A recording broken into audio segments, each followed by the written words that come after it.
Parker vs. Tony.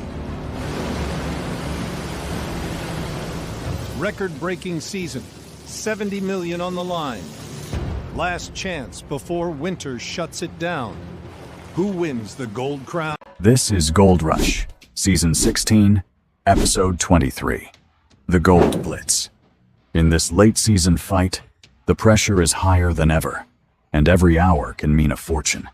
Gold has climbed to $3,500 an ounce, and the ground still holds money too big to ignore. Now Parker Schnabel, Tony Beets, and Ness are all pushing toward the finish, with a record-breaking $70 million in gold hanging over the final days. The end of a mining season always brings pressure, but this time, the pressure feels different. The cold is closer, the daylight window is shrinking, the crews are tired, and the value of every ounce has risen so sharply that no one wants to stop while there is still pay left in the ground. That is what gives this episode its weight. It is not only about finding gold. It is about knowing that the same pile of dirt that seemed useful a few weeks ago now looks even more important. It is about seeing the clock run down while the reward keeps climbing. That kind of change can affect every choice on a mine site. It can change which cut gets priority. It can change how long a machine stays running. It can change how much risk a crew is willing to take before winter wins. A breakdown now hurts more. A missed day now costs more. A wrong call now can leave serious money behind. And when men know that, they work with a different kind of edge. Across these claims, there is no real comfort left. Even strong crews feel stretched. Even good ground brings problems. Every loader, every truck, every section of sluice box matters. At this stage, the season is no longer about building momentum. It is about cashing in on everything that momentum was built for. The work is no longer only hard. It has become urgent. That is why the mood in this episode is so sharp. Everyone can see the same numbers. Everyone knows what gold is worth. Everyone understands that the season is almost gone. And once the ground freezes and the water stops, there are no second chances. So the question is simple, but heavy. Who can stay in the race long enough to make this final run count? For Parker Schnabel, the answer starts with discipline. Parker has built his operation around speed, planning, and constant pressure. He knows how to move dirt fast, but he also knows that speed only helps if the plant stays fed and the plant stays steady. At a gold price like this, strong ground becomes even more valuable, and weak delays become even harder to accept. So, Parker's task in this episode is clear. Keep the machine moving. Keep the wash plant running, and do not let mistakes steal the last real chance of the season. There is a familiar look to Parker at times like this. He is focused, direct, and already thinking ahead of the next problem. That is often his advantage.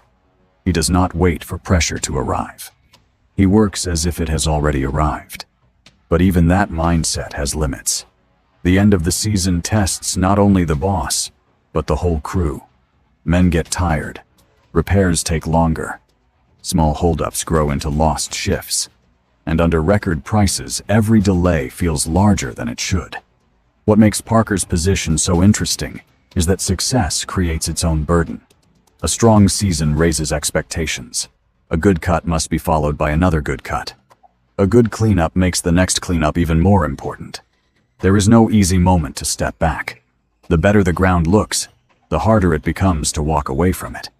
That can push a crew to stay sharp. It can also push them too far. So Parker keeps driving forward, trying to turn late-season time into late-season gold. The job is not only to mine, it is to squeeze full value out of the time still left. That means keeping order under strain. It means trusting the plan, even when the pressure says move faster. And it means watching closely for the one mistake that could undo a strong run in just a few hours. Parker has done this before. But at this price, even he knows the margin for error feels thinner than ever. Tony Beets faces the same season, but he meets it in his own way. Tony is old school, hard ground, long hours, rough conditions. None of that scares him. He has spent too many years in mining to be surprised by the end of a season. But that does not make the moment easy. It only means he understands its cost. Tony knows that when gold prices rise like this, There is a strong pull to keep pushing, to keep scraping, to keep washing, and to keep chasing one more good run before the door closes. Tony's strength has always come from experience and stubbornness. He trusts work. He trusts time on the ground. He trusts that if a crew keeps at it, the dirt will tell its story. But the modern race puts pressure even on a man like Tony. It is no longer enough to simply stay in the game. Now the game is moving faster. High prices raise the pace. They raise the value of each day, and they raise the cost of slowing down. That creates an interesting contrast between Tony and Parker. Parker often looks at the mine like a system that must stay balanced. Tony often looks at it like a fight that must be won by force and will. Both methods can bring gold. Both methods can also come under stress when the final stretch becomes a full sprint. And that is what this episode shows so well. It is not just a race between crews. It is also a race between ways of thinking. Tony's camp feels like a place where the season is being wrung dry one last time. Old habits are now under the microscope. Every call matters more because every ounce is worth more. A tough decision that once seemed normal now feels loaded with extra meaning. If Tony pushes too hard, he risks equipment and time. If he does not push hard enough, he risks leaving money behind. That balance is never simple. At $3,500 an ounce, it becomes even harder. And still, Tony remains dangerous in the race. Experience counts at the end of a season. So does nerve. He knows that panic is useless. He knows that crews can read the boss in a moment like this. So even under pressure, he keeps moving, keeps judging, and keeps looking for a way to pull one more strong result from the ground. Whether that is enough is another matter. But Tony Beets is never easy to count out. For Rick Ness, the story carries a different feeling. Rick's operation does not stand apart from the pressure. It sits right inside it. At this point in the season, every run matters deeply. Every load of pay can shape how the final chapter looks. And when the bigger crews are pushing hard, Rick cannot afford to drift. He has to stay close. He has to make his own ground count. He has to prove that effort can still turn into reward before the season shuts him down. There is something more human in Rick's position. The fight is not only against the clock or the weather, it is also against doubt. Mining can wear a crew down, especially when results do not always come fast enough to match the work being put in. In this kind of late-season rush, hope and pressure begin to sit side by side. A good cleanup can lift a camp. A weak run can make the whole place feel heavier. That is why Rick's part of the episode carries real tension. He is not just chasing gold. He is chasing a finish that means something. He is trying to turn long days and hard decisions into a result that proves the push was worth it. He does not have the luxury of wasting motion. He does not have the comfort of extra time. So each move has to matter. The challenge is that the race is getting more cutthroat around him. When big money is on the line, other teams become more aggressive. They pull harder. They think harder. They protect their strong people. And if Rick loses rhythm now, he may not get it back before the season ends. That is what keeps his story alive. Not a sudden miracle, not fake drama. Just the very real question of whether steady effort can still break through in the last hard stretch. Then another problem starts to affect the whole field. It is not buried in the ground. It is walking above it. Crew poaching begins to cast a shadow over the race, and that changes the tone of the episode in a serious way. In mining, people matter as much as machines. A wash plant does not run well by itself. A cut does not move by itself. Gold is won by crews, by reliable hands, by workers who know the ground and know the rhythm of the site. When those people begin to move, or are tempted to move, the damage can spread quickly. Crew poaching is not just a personal slight. It is a threat to production. It can weaken trust. It can create gaps in critical jobs. It can force bosses to shift men away from where they are needed most. And once that starts, the effect is felt across the whole operation. A missing worker can slow a plant. A slower plant can back up trucks. Backed up trucks can waste fuel, time, and daylight. And before long, the real loss is measured not in arguments, but in gold not caught in the box. That is what makes this issue so sharp in the Gold Blitz. The race is already under pressure from time, fatigue, and value. Now labor itself becomes part of the battle. In a calmer part of the season, a camp might absorb that kind of movement. Not now. Not when the goal is to finish strong. Not when every ounce is worth this much. The problem also reveals how hard the competition has become. These men are not mining in peace. They are mining in direct comparison with one another. And the pressure of record prices seems to pull every weakness into the open. A good crew becomes a prize. A reliable operator becomes difficult to replace. One change in personnel can affect not just mood, but the pace of the entire week. So the tension grows in layers. First, there is the worry about labor.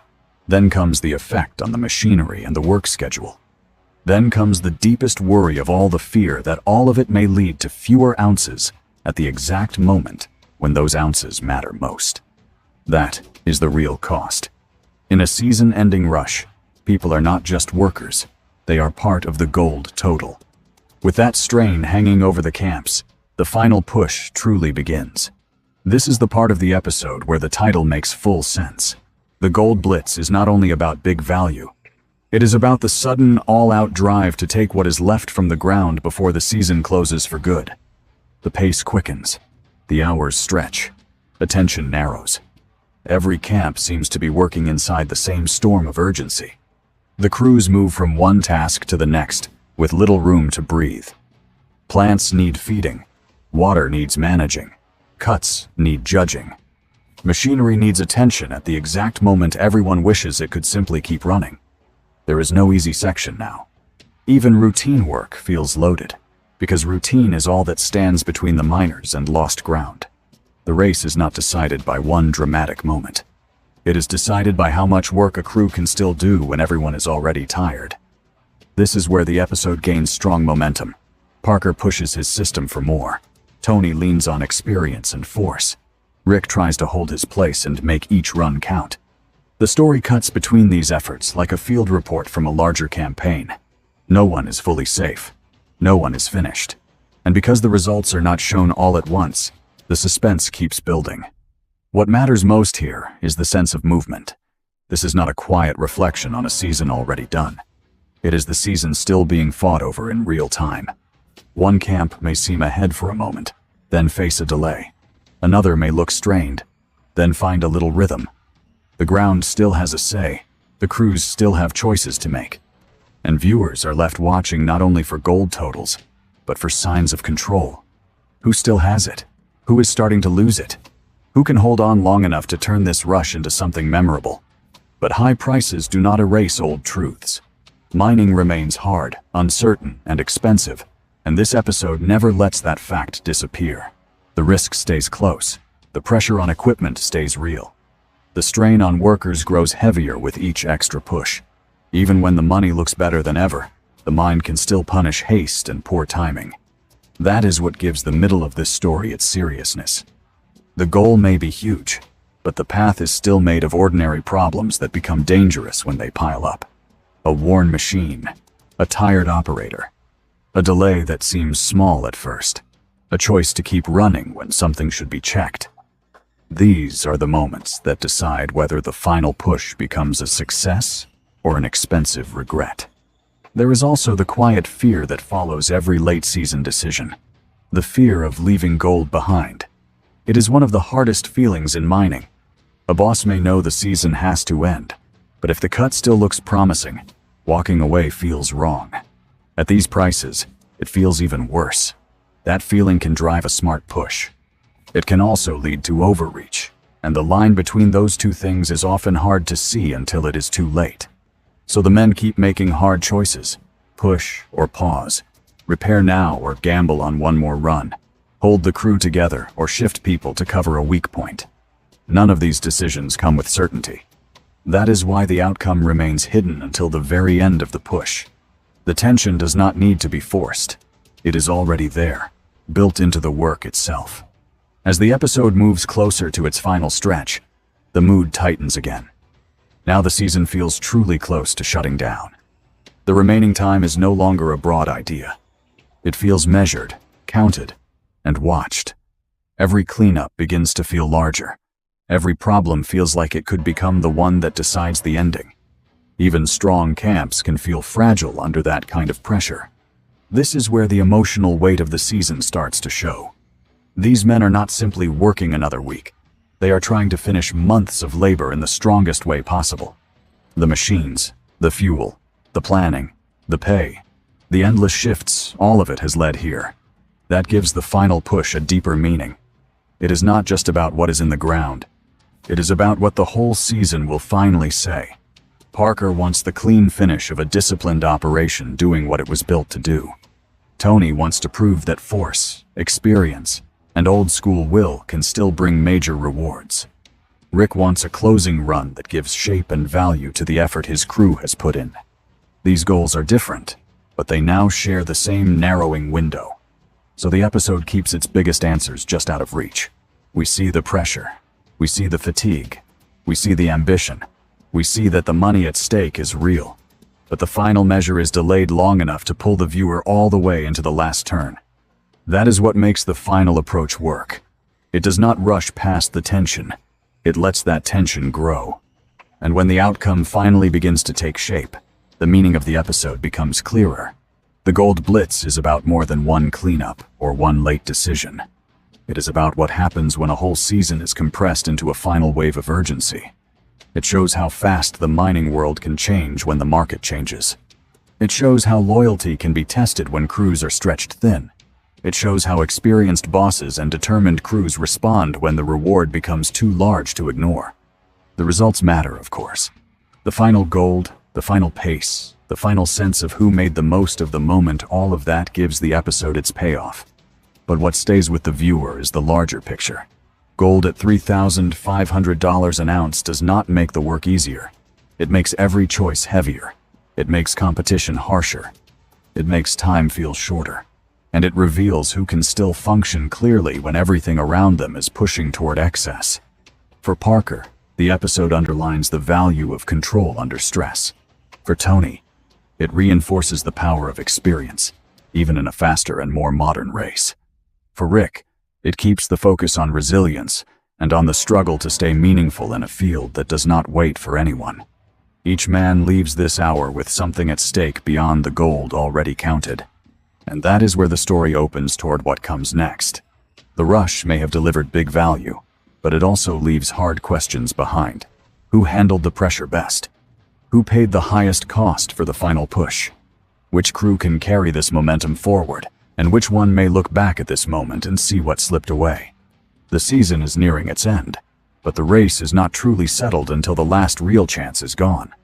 In the end, this episode works because it stays close to the truth of the mine. Big money creates bigger pressure. Late season hope brings late season risk. And when the ground still holds value, no serious miner wants to stop too early. That is the force driving every scene in the Gold Blitz. It is not fake drama. It is the simple... Saying a lot. I've got this property.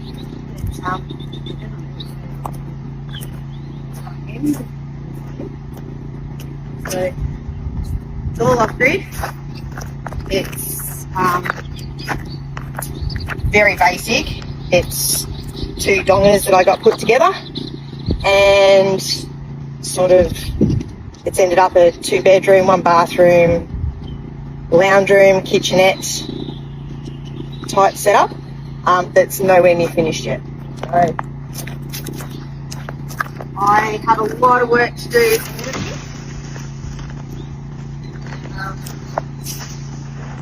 And I don't quite know how I'm going to get it all done, but it'll happen. It will happen. But for the next bit, it's about walking around, picking up sticks, removing everything so that I can walk around at night and not fall over. Turn generators on and off and do all the fun stuff that you do when you live in off-grid. Yay!